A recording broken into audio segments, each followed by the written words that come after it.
Some of you that have been following along may recall a video we did called A Bizarre Twist to the Edward Mantill Case. The story goes deeper. Items found in a 2010 case raises many questions. If you haven't watched this video, please do so you can catch up with us. Anyway, in this video we claim to have or will come into possession of a number of items from the man calling himself Dent. We will do a special video of us opening the shipping box, opening the case, and you will look at each item as we do. This is for your reference for upcoming stories concerning the one called Dent. We have also been able to acquire each transcript of the old radio show Hitchhiker's Guide to the Galaxy. The radio series written by Douglas Adams, with some material in the first series provided by John Lloyd. It was originally broadcast in the United Kingdom by BBC Radio 4 in 1978. We however have found parts that were not published at that time. We now present them here under the Fair Use Act. Please do not confuse this with the book or the movie. There was something very different about the radio show. For your enjoyment and pleasure, I present Fit the First, which parts aired on the 8th of March, 1978 on the BBC Radio. Now please go grab a towel and hold your thumb out. Narrator. This is the story of The Hitchhiker's Guide to the Galaxy. Perhaps the most remarkable, certainly the most successful book, ever to come out of the great publishing corporations of Ursa Minor. More popular than the Celestial Home Care Omnibus, better selling than 53 More Things to Do in Zero Gravity, and more controversial than Ulan Kalupid's trilogy of philosophical blockbusters, Where God Went Wrong, Some More of God's Greatest Mistakes, and Who Is This God Person Anyway? And in many of the more relaxed civilizations on the outer eastern rim of the galaxy, The Hitchhiker's Guide has already supplanted the great Encyclopedia Galactica as the standard repository of all knowledge and wisdom. Because although it has many omissions, contains much that is apocryphal, or at least wildly inaccurate, it scores over the older, more pedestrian work in two important ways. First, it is slightly cheaper, and second, it has the words "Don't Panic" inscribed in large, friendly letters on the cover. To tell the story of the book, it's best to tell the story of some of the minds behind it. A human, from the planet Earth, was one of them, though as our story opens, he no more knows his destiny than a tea leaf knows the history of the East India Company. His name is Arthur Dent, he is a 6-foot-tall ape descendant, and someone is trying to drive a bypass through his home. Mr. Prosser. Come off it, Mr. Dent, you can't win, you know. Look, there's no point in lying down in the path of progress. Arthur Dent. I've gone off the idea of progress. It's overrated. Mr. Prosser. But you must realize that you can't lie in front of the bulldozers indefinitely. Arthur Dent. I'm game. We'll see who rusts first. Mr. Prosser. I'm afraid you're going to have to accept it. This bypass has got to be built, and it is going to be built. Nothing you can say or do. Arthur Dent. Why has it got to be built? Mr. Prosser.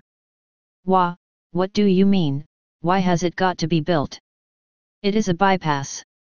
You've got to build bypasses. Arthur Dent. Didn't anyone consider the alternatives? Mr. Prosser. There aren't any alternatives. But you are quite entitled to make any suggestions or protests at the appropriate time. Arthur Dent. Appropriate time? Mr. Prosser. Yes. Arthur Dent. The first I knew about it was when a workman arrived at the door yesterday. Mr. Prosser. T.O. Arthur Dent. I asked him if he'd come to clean the windows, and he said he'd come to demolish the house. He didn't tell me straight away, of course. Oh no. First he wiped a couple of windows and charged me a $5. Then he told me. Mr. Prosser. But Mr. Dent, the plans have been available in the planning office for the last 9 months. Arthur Dent. Yes. I went round to find them yesterday afternoon. You hadn't exactly gone out of your way to pull much attention to them, have you? I mean, like actually telling anybody or anything.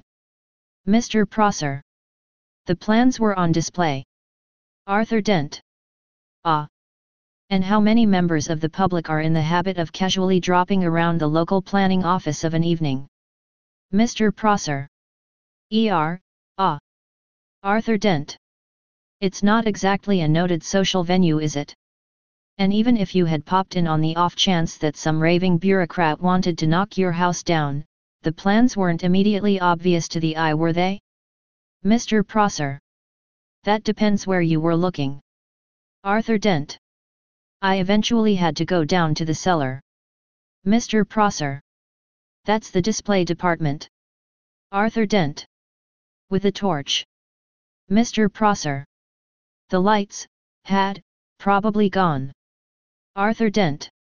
So had the stairs. Mr. Prosser. Well, you found the notice, didn't you?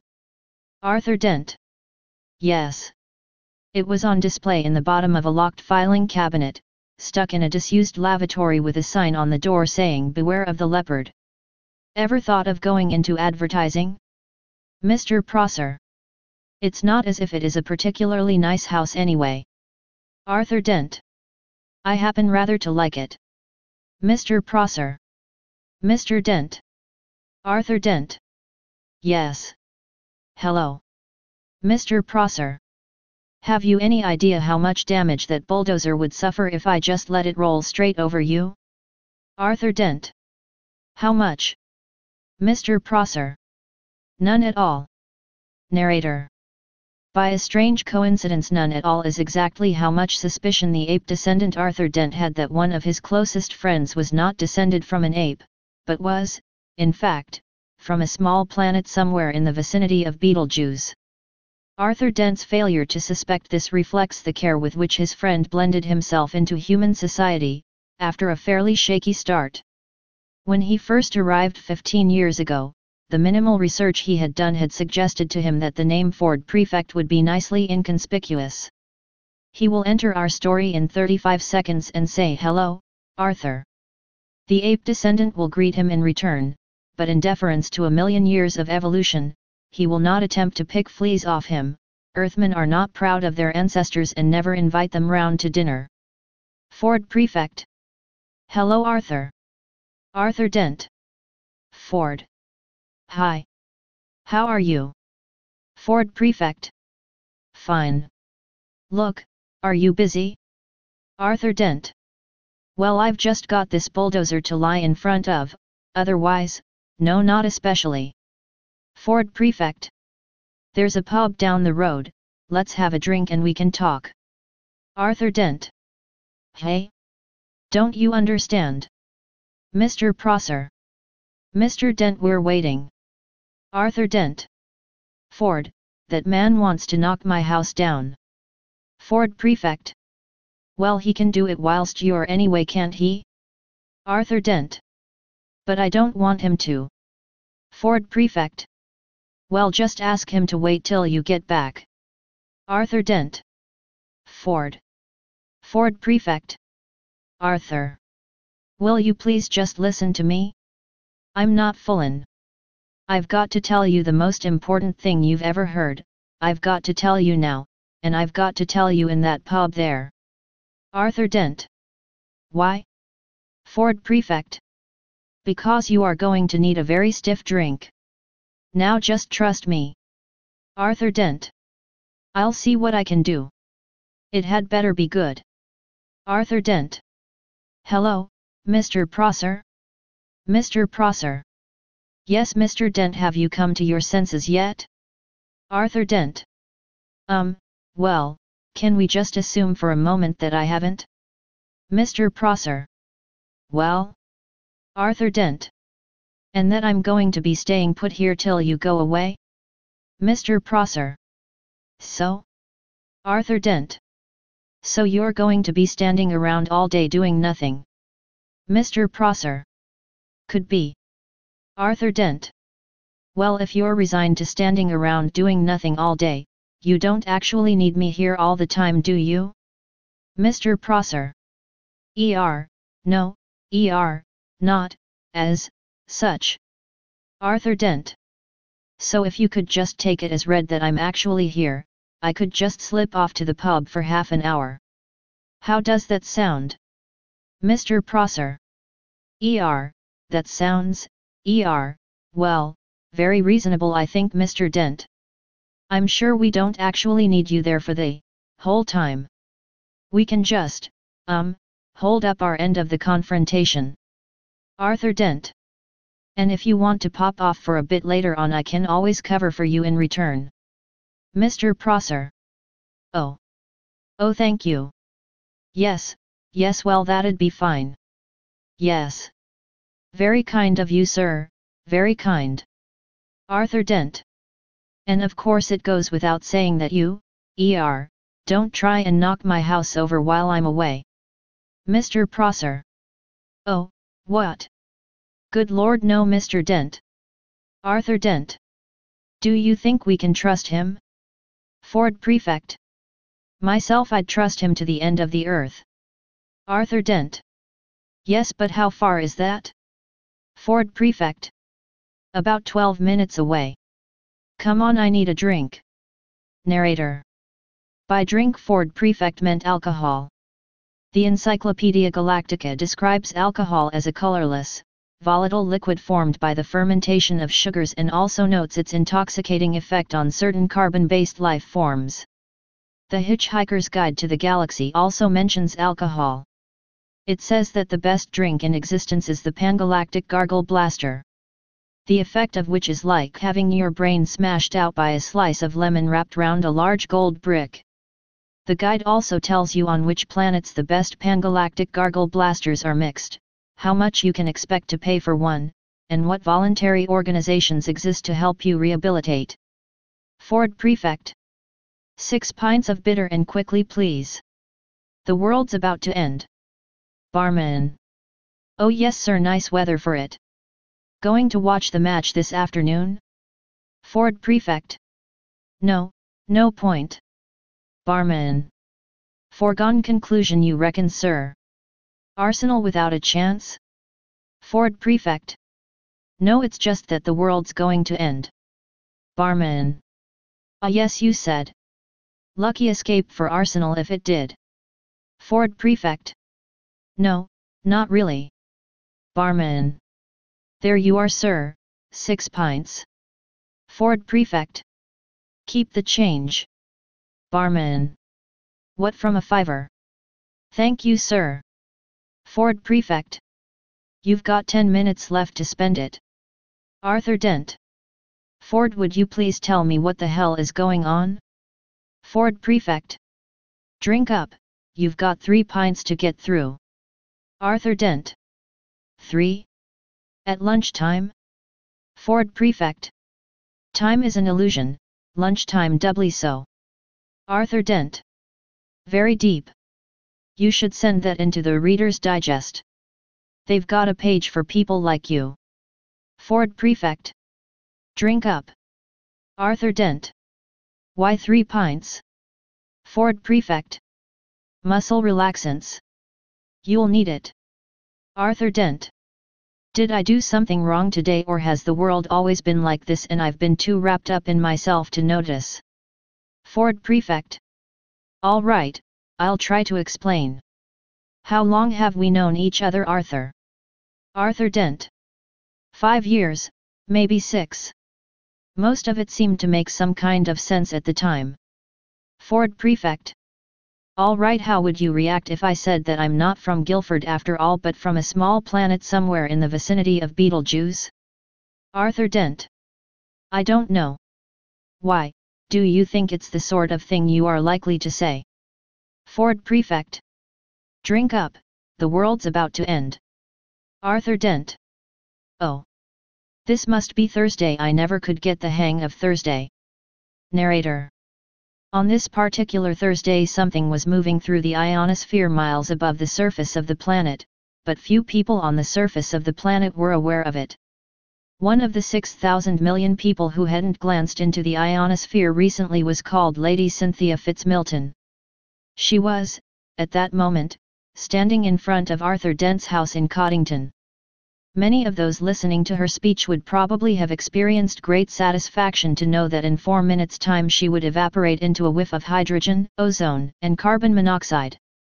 However, when the moment came they would hardly notice, because they would be too busy evaporating themselves. Lady Cynthia Fitzmilton. I have been asked to come here to say a few words to mark the beginning of work on the very splendid and worthwhile new Bedingford bypass. Crowd. Get off stage. Lady Cynthia Fitzmilton. And I must say immediately what a great honor and a great privilege I think it must be, for you, the people of Coddington, to have this gleaming new motorway going through your cruddy little village.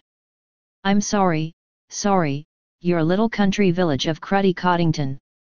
I know how proud you must feel at this moment to know that your obscure and unsung hamlet will now arise reborn as the very splendid and worthwhile Coddington Service Station, providing welcome refreshment and sanitary relief for every weary traveller on his way.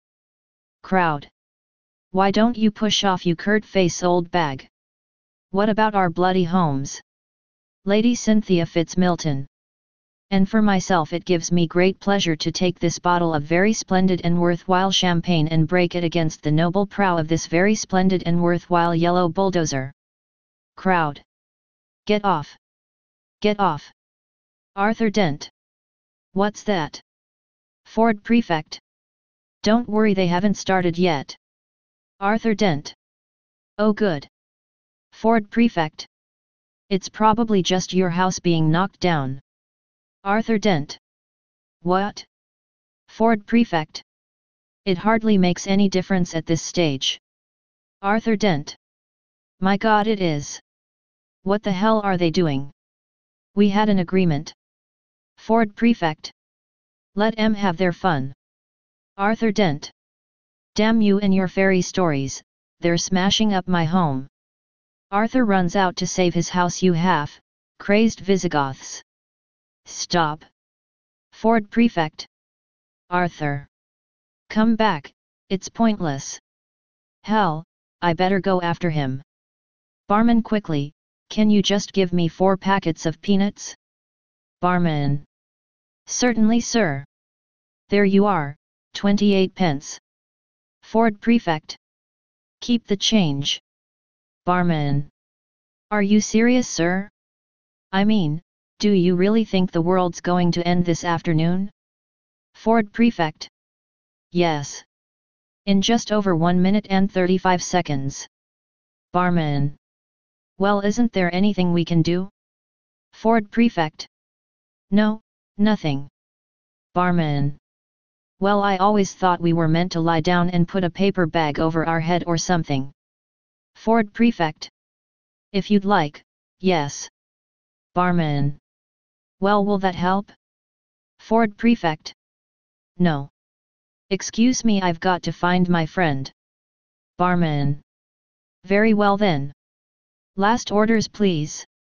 Scene 6, EXT Arthur Dent's house. Day. Arthur Dent. You pinstripe barbarians, I'll sue the council for every penny it's got. I'll have you hung and drawn and quartered, and whipped and boiled, and then I'll chop you up to little bits. Until you've had enough. Ford Prefect. Arthur, don't bother, there isn't time, get over here, there's only 10 seconds left. Arthur Dent. And then I'll do it some more. And when I've finished I'll take all the little bits and I'll jump on them. And I'll carry on jumping on them until I get blisters, or I can think of something even more unpleasant to do, and then I'll shouts, what the hell's that? Ford Prefect. Arthur, quick over here. Arthur Dent. But what the hell is it? Ford Prefect. It's a fleet of flying saucers, what do you think it is? Quick, you've got to get hold of this rock. Arthur Dent. What do you mean flying saucers? Ford Prefect. Just that. It's a Vogon constructor fleet. Arthur Dent. A what? Ford Prefect. A Vogon constructor fleet. I picked up news of their arrival a few hours ago on my sub-ether radio. Arthur Dent. Ford, I don't think I can cope with any more of this. I think I'll just go and have a little lie down somewhere. Ford Prefect. No, just stay here, keep calm, and just take hold of this. Vogon Captain. On speakers, people of Earth, your attention please. This is Prostectic Vogon Jelts of the Galactic Hyperspace Planet Council. As you no doubt will be aware, the plans for the development of the outlying regions of the western spiral arm of the galaxy require the building of a hyperspace express route through your star system and, regrettably, your planet is one of those scheduled for demolition. The process will take slightly less than 2 of your Earth minutes. Thank you very much. Mankind. Yells of protest.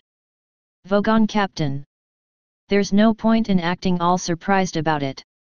All the planning charts and demolition orders have been on display at your local planning department in Alpha Centauri for 50 of your Earth years, so you've had plenty of time to lodge any formal complaints, and it's far too late to start making a fuss about it now.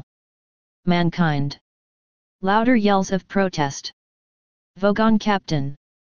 What do you mean you've never been to Alpha Centauri? Oh, for heaven's sake, Mankind, it's only 4 light years away, you know. I'm sorry, but if you can't be bothered to take an interest in local affairs, that's your own regard. Energize the demolition beams. God, I don't know, apathetic bloody planet, I've no sympathy at all. The Earth is destroyed in a huge explosion. Ford Prefect. I bought some peanuts. Arthur Dent. What? Ford Prefect. If you've never been through a matter transference beam before, you've probably lost some salt and protein. The beer you had should have cushioned your system a bit. How are you feeling? Arthur Dent. Like a military academy, bits of me keep on passing out. If I asked you where the hell we were, would I regret it? Ford Prefect. We're safe. Arthur Dent. Oh good. Ford Prefect. We're in a small galley cabin in one of the spaceships of the Vogon constructor fleet. Arthur Dent. Ah. This is obviously some strange usage of the word safe that I wasn't previously aware of. Ford Prefect. I'll have a look for the light. Arthur Dent. All right. How did we get here? Ford Prefect. We hitched a lift. Arthur Dent. Excuse me? Are you trying to tell me that we just stuck out our thumbs and some bug-eyed monster stuck his head out and said, "Hi fellows, hop right in, I can take you as far as the Basingstoke roundabout"? Ford Prefect. Well, the thumb's an electronic sub-ether device, the roundabout's at Barnard's star, 6 light years away, but otherwise, that's more or less right. Arthur Dent. And the bug-eyed monster? Ford Prefect. Is green, yes. Arthur Dent. Fine. When can I go home? Ford Prefect. You can't. Ah. I've found the light. Light comes on. Arthur Dent. Good grief. Is this really the interior of a flying saucer? Ford Prefect. It certainly is. What do you think? Arthur Dent. Well, it's a bit squalid, isn't it? Ford Prefect. What did you expect? Arthur Dent. Well, I don't know, gleaming control panels, flashing lights, computer screens. Not old mattresses. Ford Prefect. These are the Dent-Rassi sleeping quarters. Arthur Dent. I thought you said they were called Bogons or something. Ford Prefect. The Vogons run the ship, the Dent-Rassi are the cooks. They let us on board. Arthur Dent. I'm confused. Ford Prefect. Here, have a look at this. Arthur Dent. What is it? Ford Prefect. The Hitchhiker's Guide to the Galaxy. It's a sort of electronic book, it'll tell you everything you want to know, that's its job. Arthur Dent. I like the cover, don't panic. It's the first helpful or intelligible thing anybody's said to me all day. Ford Prefect. That's why it sells so well. Here, press this button and the screen will give you the index. You've got several million entries, so fast win through the index to V. There you are, Vogon Constructor Fleets. Enter that code on the tabulator and read what it says. The book. Vogon Constructor Fleets. Here is what to do if you want to get a lift from a Vogon. Forget it. They're one of the most unpleasant races in the galaxy, not actually evil but bad-tempered, bureaucratic, officious, and callous. They wouldn't even lift a finger to save their own grandmothers from the ravenous bug-bladder beast of Troll, without orders signed in triplicate, sent in, sent back, queried, lost, found, subjected to public inquiry, lost again, and finally buried in soft peat for 3 months and recycled as firelighters. The best way to get a drink out of a Vogon is stick your finger down his throat, and the best way to irritate him is to feed his grandmother to the ravenous bug-bladder beast of Troll. Arthur Dent. What a strange book. How did we get a lift then? Ford Prefect. Well, that's the point, it's out of date now. I'm doing the field research for the new revised edition of the guide. So, for instance, I will have to include a revision pointing out that since the Vogons have made so much money being professionally unpleasant, they can now afford to employ Dent Rassi cooks. Which gives us a rather useful little loophole. Arthur Dent. Who are the Dent Rassi? Ford Prefect. The best cooks and the best drink mixers, and they don't give a wet slap about anything else. And they will always help hitchhikers on board, partly because they like the company, but mostly because it annoys the Vogons. Which is exactly the sort of thing you need to know if you're an impoverished hitchhiker trying to see the marvels of the galaxy for less than 30 Alta-Irian dollars a day. And that's my job. Fun, isn't it? Arthur Dent. It's amazing. Ford Prefect. Unfortunately, I got stuck on the Earth for rather longer than I intended. I came for a week and was stranded for 15 years. Arthur Dent. But how did you get there in the first place? Ford Prefect. Oh, easy. I got a lift with a teaser. You don't know what a teaser is? I'll tell you. Teasers are usually rich kids with nothing to do. They cruise around looking for planets which haven't made interstellar contact yet and buzz them. Arthur Dent. Ah. Buzz them? Ford Prefect.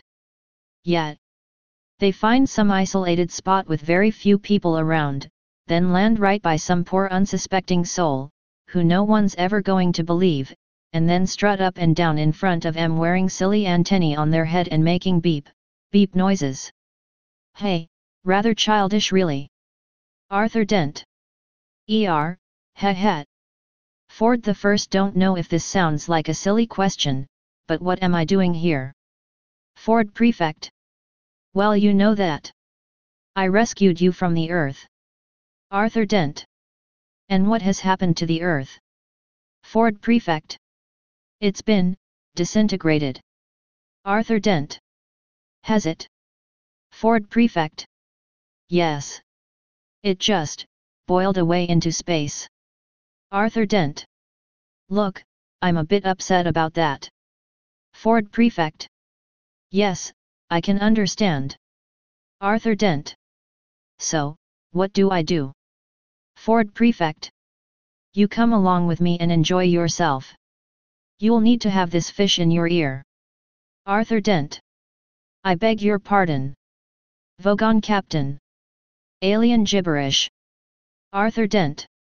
What the devil's that? Vogon Captain. More alien gibberish. Ford Prefect. Listen. It might be important. Vogon Captain. Even more alien gibberish. Arthur Dent. What? Vogon Captain. Yet more alien gibberish. Ford Prefect. It's the Vogon Captain making an announcement on the PA. Vogon Captain. Yet even more alien gibberish. Arthur Dent. But I can't speak Vogon. Vogon Captain. Even more alien gibberish. Ford Prefect. You don't need to. Just put the fish in your ear, Kman, it's only a little one. Vogon Captain. Yet even more alien gibberish.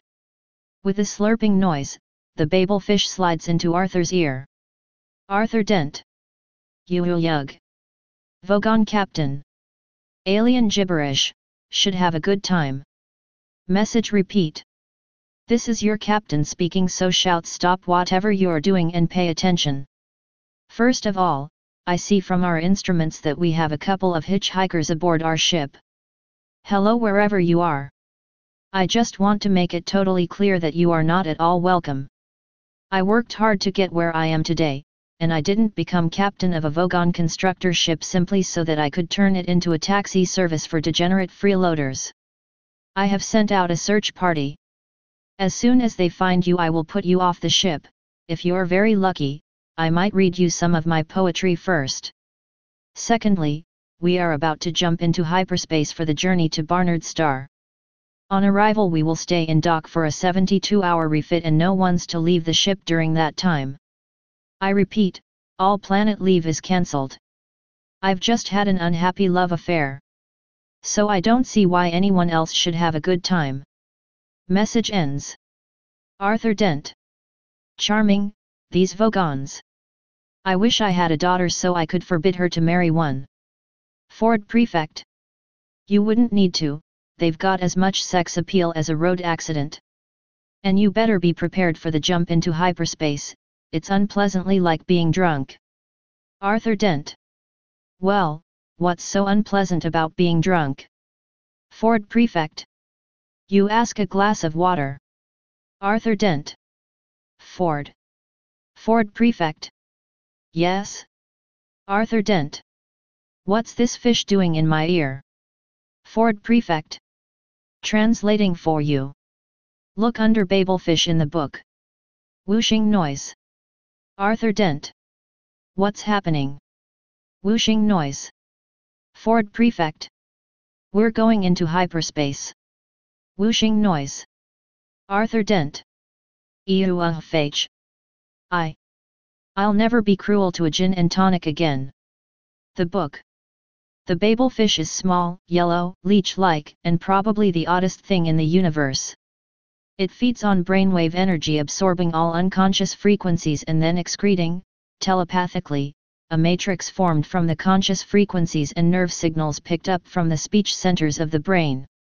The practical upshot of which is, that if you stick one in your ear you can instantly understand anything said to you in any form of language.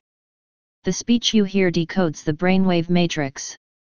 Now it is such a bizarrely improbable coincidence that anything so mind-bogglingly useful could evolve purely by chance that some thinkers have chosen to see it as the final clinching proof of the non-existence of God. The argument goes something like this. I refuse to prove that I exist, says God, for proof denies faith, and without faith I am nothing. But, said man, the babelfish is a dead giveaway, isn't it? It proves you exist and so therefore you don't. QED. Oh dear, says God, I hadn't thought of that, and promptly vanished in a puff of logic. Oh, that was easy, says man, and for an encore he proves that black is white and gets killed on the next zebra crossing. Most leading theologians claim that this argument is a load of dingo's kidneys, but that didn't stop Olan Kalupid making a small fortune when he used it as the central theme of his best-selling book. Well, that about wraps it up for God.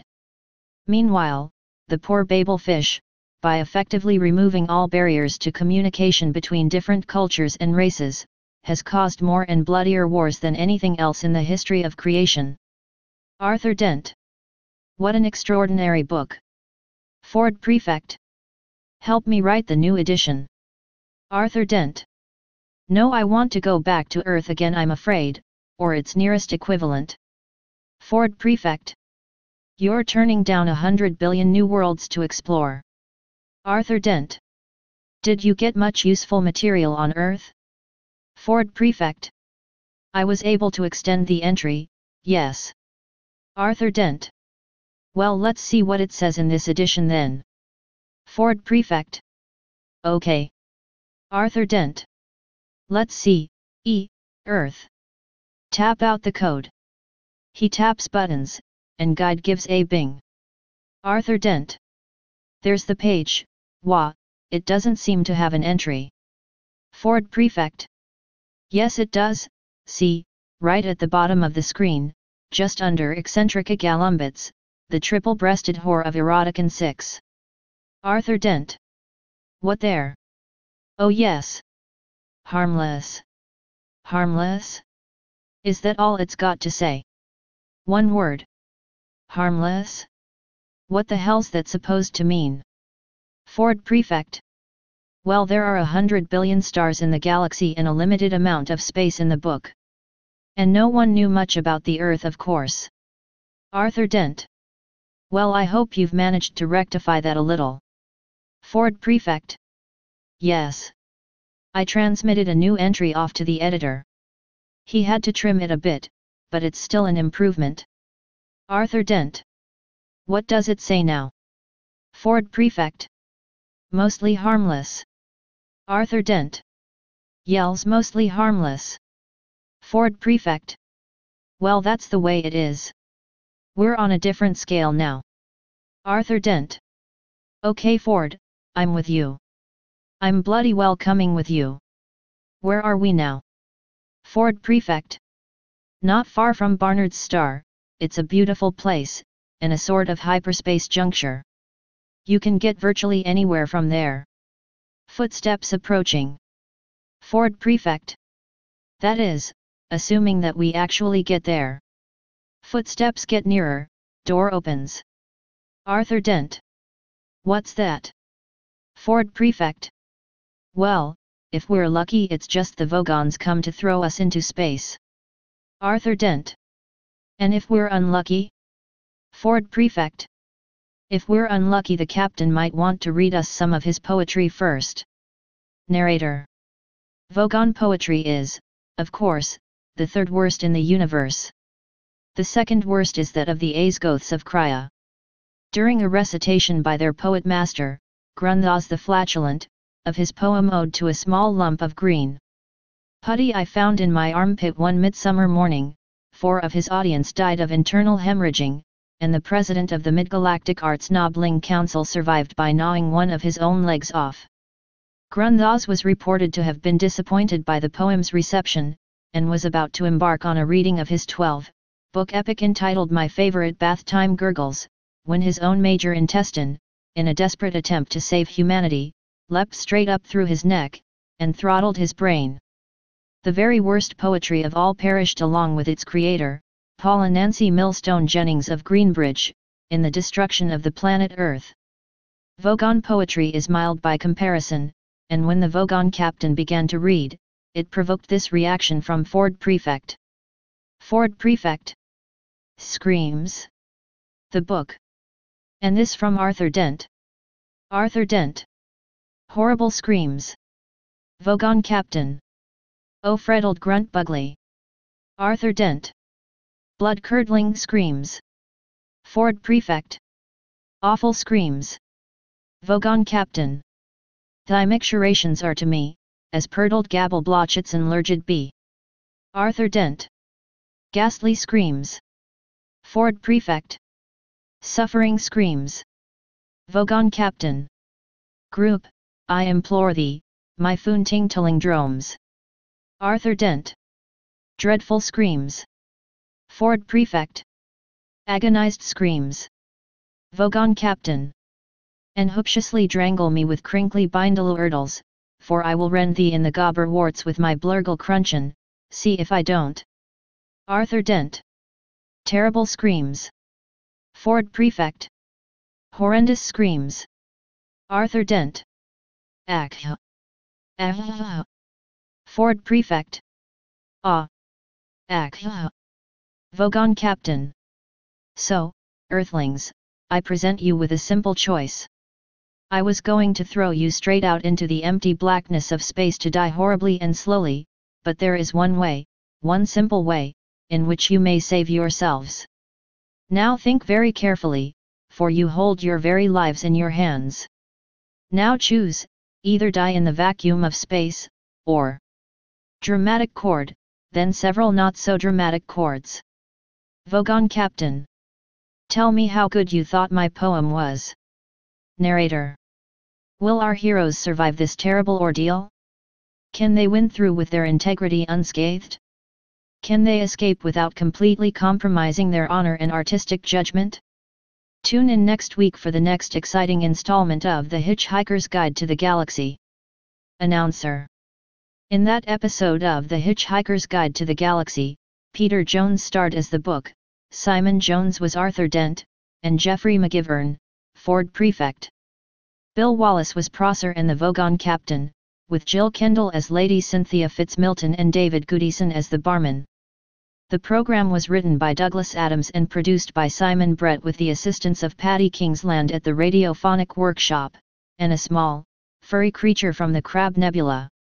Arthur Dent. I quite liked it really. The imagery was really particularly effective and the metaphysical prop. BBC Radio 4. March 8, 1978. Stay paranoid, my friends.